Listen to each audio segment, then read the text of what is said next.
सृष्टि coaching YouTube channel में आप तमाम छात्रों का स्वागत है। हम लोग बराबर बेहतर जानकारी लेकर आप लोग के सामने आते हैं ताकि आपका सफलता सुनिश्चित हो। और इस सफलता को सुनिश्चित करने के लिए जो तथ्य आधारित प्रश्न और कंसेप्ट आधारित प्रश्न दोनों का चर्चा करते हैं। आज हम लोग सीधा वन लाइनर करीब 150 क्वेश्चन विभिन्न सब्जेक्ट का, चाहे वो इतिहास हो, राजनीति विज्ञान, अर्थशास्त्र, विविध, कंप्यूटर से जुड़ा हुआ प्रश्न आपको चर्चा करेंगे। आप ध्यान से इसको 1-2 बार सुनिए। जो बराबर आता रहता है वह प्रश्न जो है आपके सामने आ रहा है। तो शुरू करते हैं। प्रश्न के रूप में आता है, मौर्य समाज का 7 वर्गों में विभाजन किस ग्रंथ में किया गया है? 7 भाग में। तब आंसर है मेगास्थनीज का इंडिका। जैसा कि आप जानते हैं कि ब्राह्मण ग्रंथों में भारतीय समाज को सामाजिक आधार पर 4 भाग में विभाजित किया गया, लेकिन मेगास्थनीज ने अपने ग्रंथ इंडिका में आर्थिक आधार पर भारतीय समाज को 7 भाग में विभाजित किया है। जैसा आप जानते भी हैं कि इंडिका से मौर्य वंश के नगर प्रशासन का जानकारी मिलता है। आइए दूसरा प्रश्न की ओर बढ़ते हैं। दक्षिण भारत के मंदिरों के आकर्षक द्वार को क्या कहते हैं? तो जो द्वार होता है दक्षिण भारत में वह काफ़ी सजावट किया जाता है उसमें, और उसे गोपुरम कहा जाता है। दक्षिण भारत के लिए 2 क्वेश्चन आता है मंदिर से जुड़ा हुआ कि एक तो प्रवेश द्वार को क्या कहते हैं? तो गोपुरम कहते हैं दक्षिण भारत में। और मंदिरों का जो शिखर होता है, ऊपर करके बनता है शिखर, उसको गोपुरम कहा जाता है, विमान कहते हैं। सॉरी, मतलब याद कर लेना है क्या?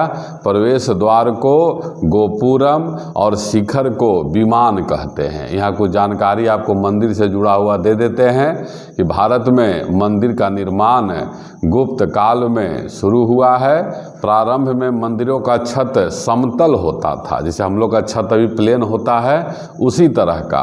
बाद में उसमें शिखर जो है बनाया जाने लगा। तो यह भी एक क्वेश्चन है कि भारत का पहला मंदिर कौन है जिसमें शिखर बनाया गया है? तो आंसर होता है देवगढ़ का दशावतार मंदिर। और यह मंदिर जो है कहाँ है? झांसी में है। अगला है, प्रसिद्ध चीनी यात्री फाहियान किसके काल में भारत आया था? एकदम प्रश्न के रूप में जो आता रहता है उसका चर्चा कर रहे हैं। तो फाहियान आया था चंद्रगुप्त द्वितीय, या जिसे हम लोग विक्रमादित्य भी कहते हैं। फाहियान के लिए यह भी याद कर लेना है आपको, चीन से आने वाला पहला यात्री भारत में कौन था? तो यही फाहियान था। और चीनी यात्री भारत 2 उद्देश्य से आए थे।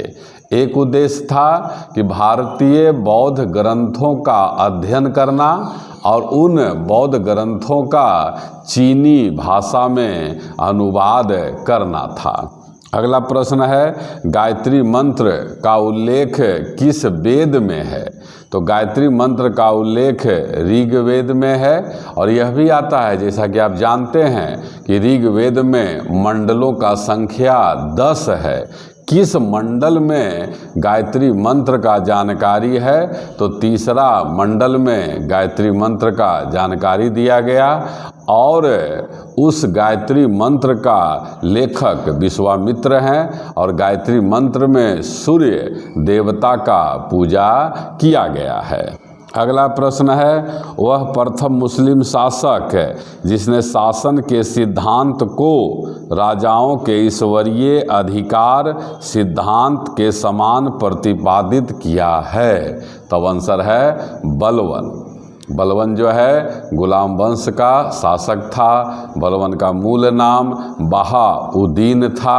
और बलवन ने दिल्ली में लाल मकबरा का, लाल महल का निर्माण कराया है। आगे बढ़ते हैं। कश्मीर में मारतंड सूर्य मंदिर का निर्माण किसने करवाया था? तो उस शासक का नाम है ललितादित्य मुक्तपीड़ा। ललितादित्य मुक्तपीड़ा। किस सुल्तान ने अपनी राजधानी को दिल्ली से दौलताबाद स्थानांतरित किया?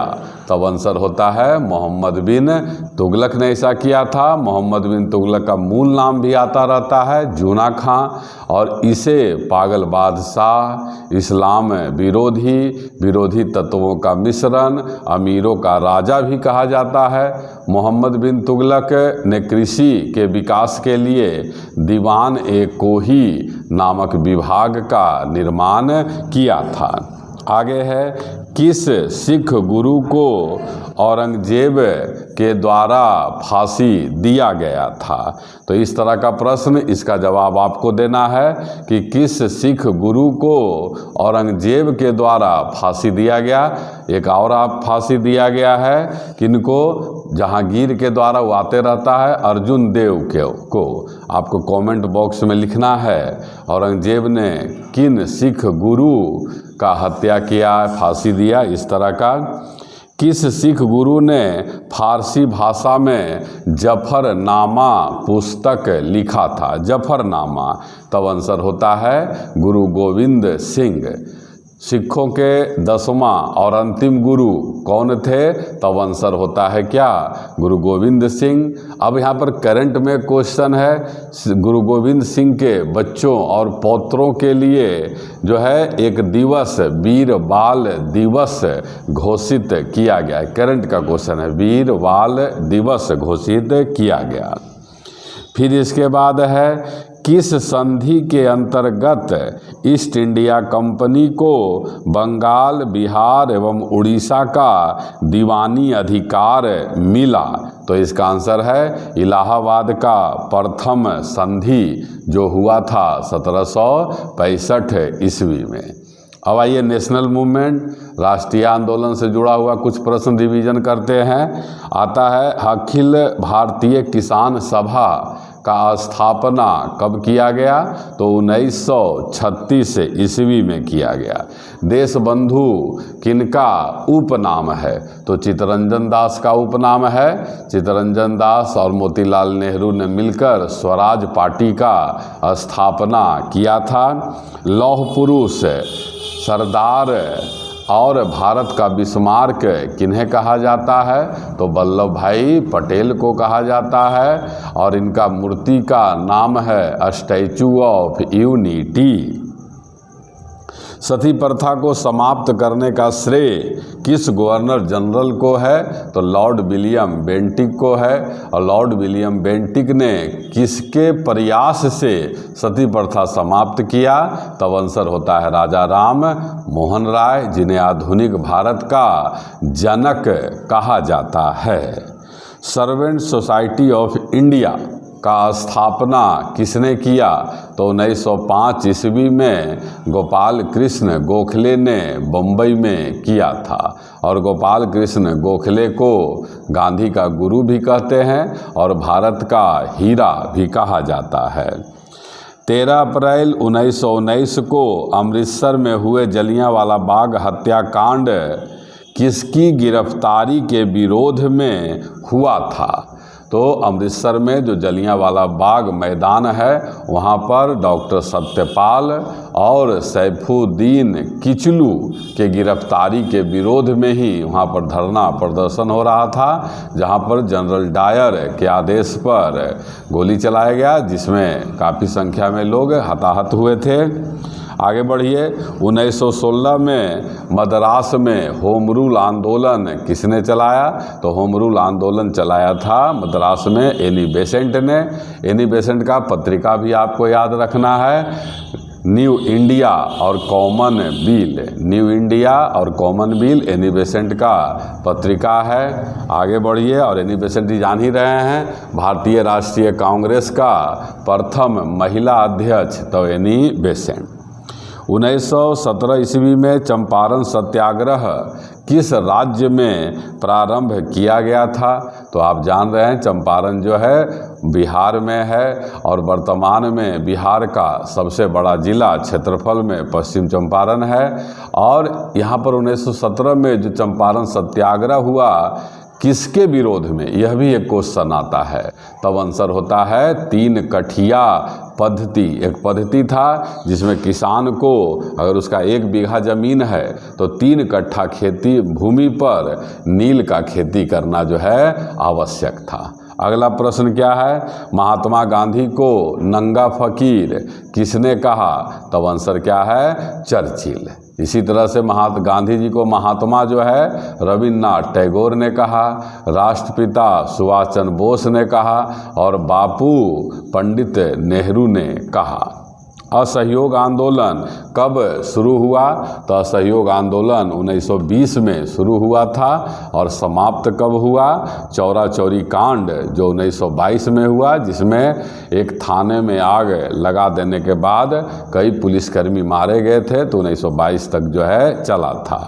अब हम लोग राजनीति विज्ञान का कुछ प्रश्न याद करेंगे, बहुत लाभदायक होने जा रहा है, अंतिम तक बने रहिए, इसको 2 बार 3 बार सुनिए और ख़ास करके उन विद्यार्थियों के लिए बहुत लाभप्रद होता है जो इनका एक बार पढ़ा हुआ है, लेकिन जो फ्रेशर हैं, पहली बार पढ़ रहे हैं, उनके बुनियाद मजबूती में भी जो है इसका बहुत महत्वपूर्ण भूमिका है। तो राजनीति विज्ञान के लिए पहला क्वेश्चन, राष्ट्रपति का कार्यकाल कितने वर्ष होता है?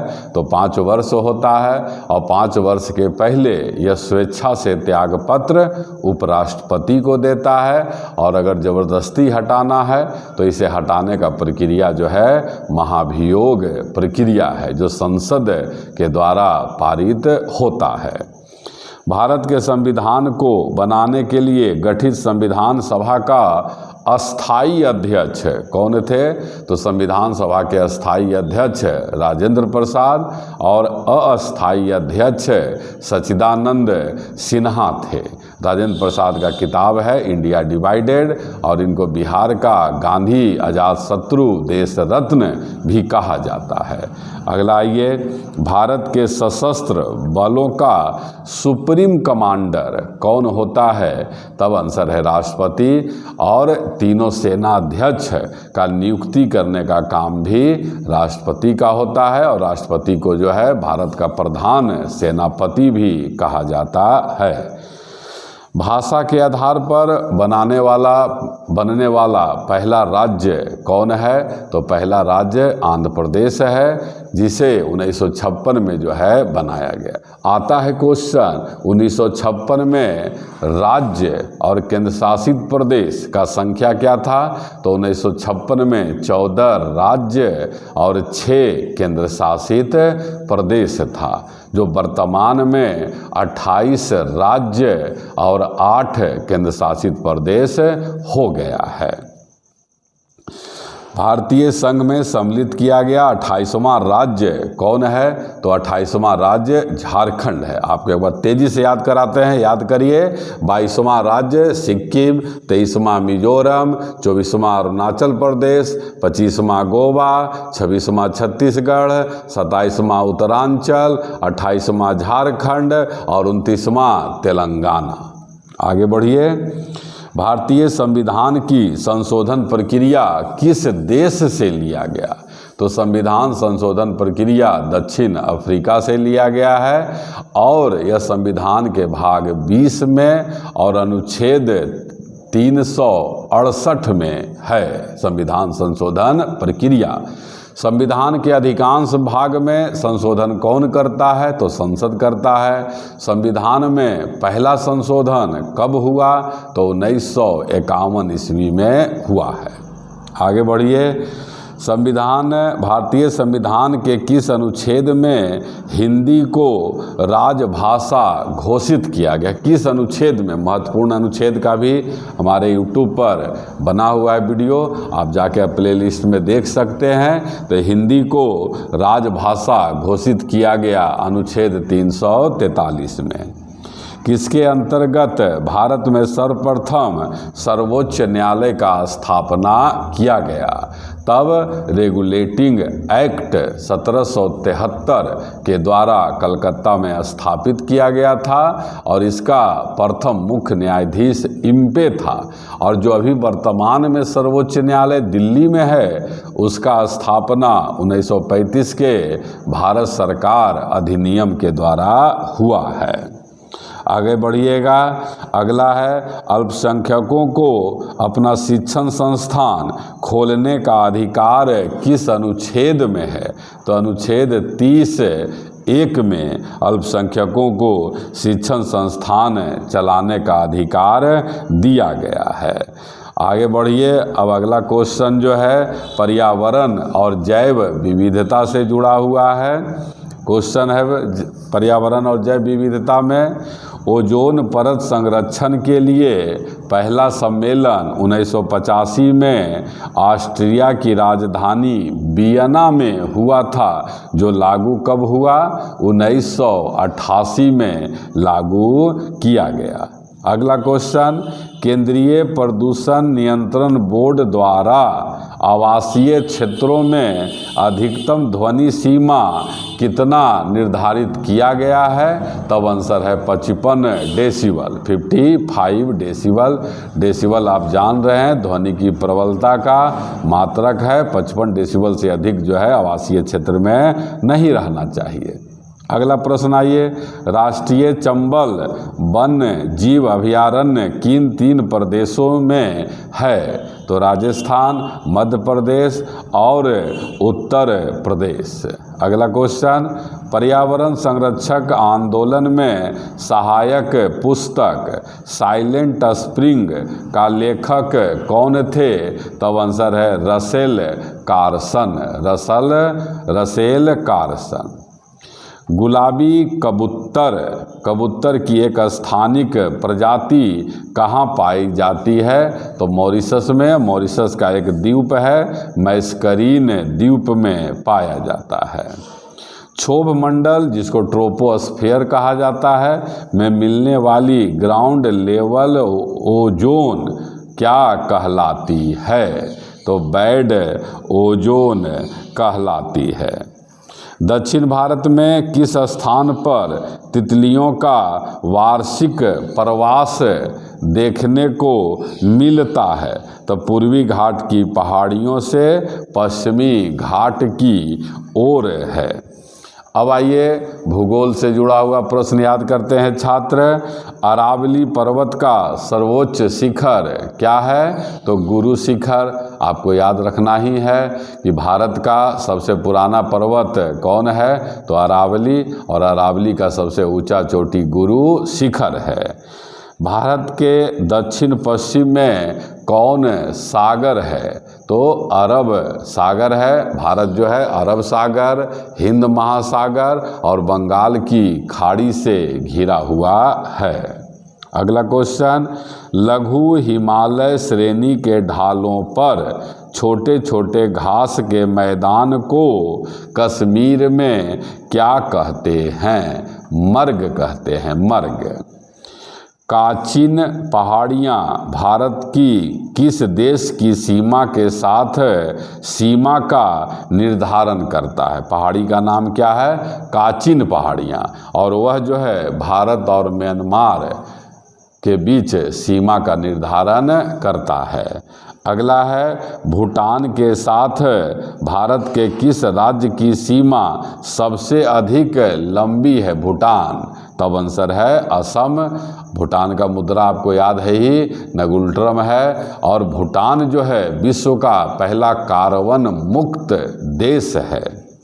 मौसम की सभी संबंधी घटनाएं किस परत में घटित होता है? तो क्षोभ मंडल में। मौसम संबंधी घटना मतलब आंधी, तूफान, वर्षा, ये सब जो है क्षोभ मंडल या ट्रोपोस्फेयर में घटित होता है। वायुयान को उड़ाने के लिए सबसे अच्छा स्थिति कौन परत में होता है? तो समताप मंडल में, स्ट्रेटोस्फेयर में होता है।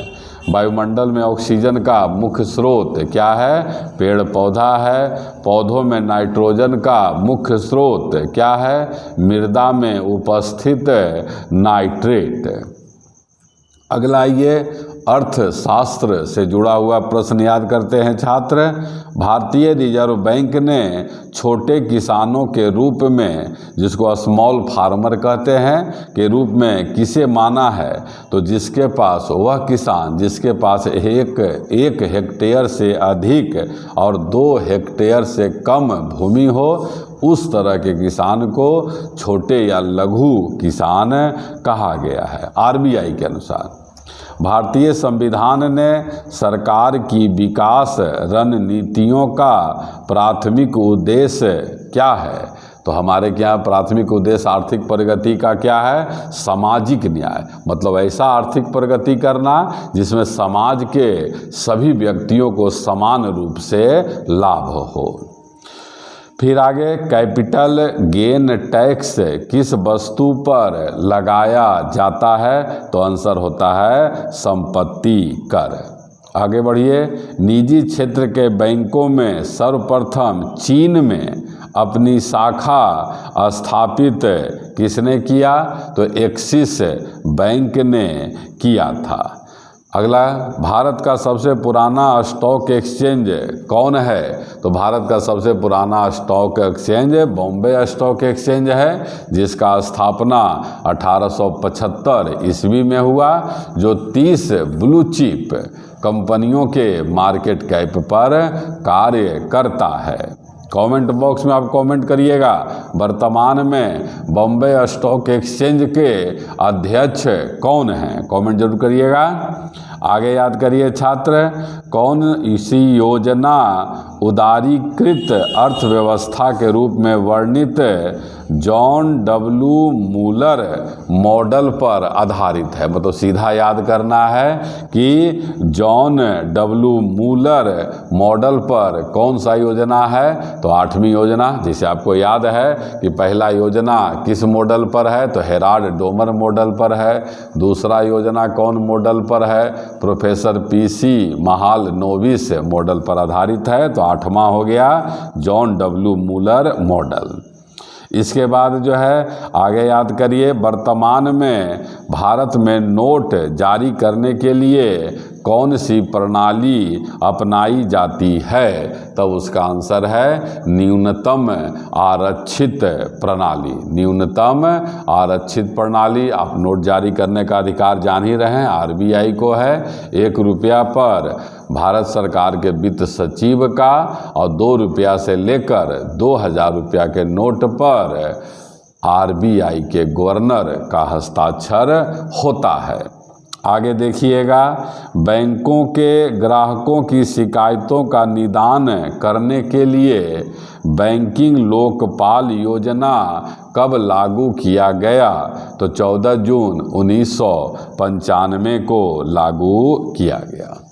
अब आइए हम लोग साइंस विज्ञान का प्रश्न कुछ याद करते हैं। वह ऊतक कौन सा है जो खून से ऑक्सीजन प्राप्त नहीं करता है? तो कॉर्निया है, जो नेत्र में पाया जाता है। नेत्रदान में किसका दान होता है? कॉर्निया का दान होता है। फिर साबुनीकरण प्रक्रिया में प्राप्त एल्कोहल कौन सा होता है? ग्लिसरॉल होता है। अगला क्वेश्चन है, फोटोवोल्टिक प्रभाव की अवधारणा किसने दी थी? तो विद्वान का नाम है एडमंड बेकवेरेल। फिर क्वेश्चन आपको है कि रेडियो सक्रिय पदार्थ से कौन सा तरंग किरण निकलता है? तो उससे अल्फा, बीटा और गामा तीनों निकलता है। अल्फा पर धन आवेश, बीटा पर ऋण आवेश और गामा पर कोई आवेश नहीं होता है। फिर है लाइकेन किसके मिलने से बनता है? तो लाइकेन जो है कवक और शैवाल के मिलने से लाइकेन बनता है। और लाइकेन का अध्ययन लाइकेनोलॉजी में किया जाता है। और लाइकेन शब्द तुलासने ने दिया है। एक लिटमस पत्र जो होता है वह भी लाइकेन से ही बना होता है। कौन लाइकेन से?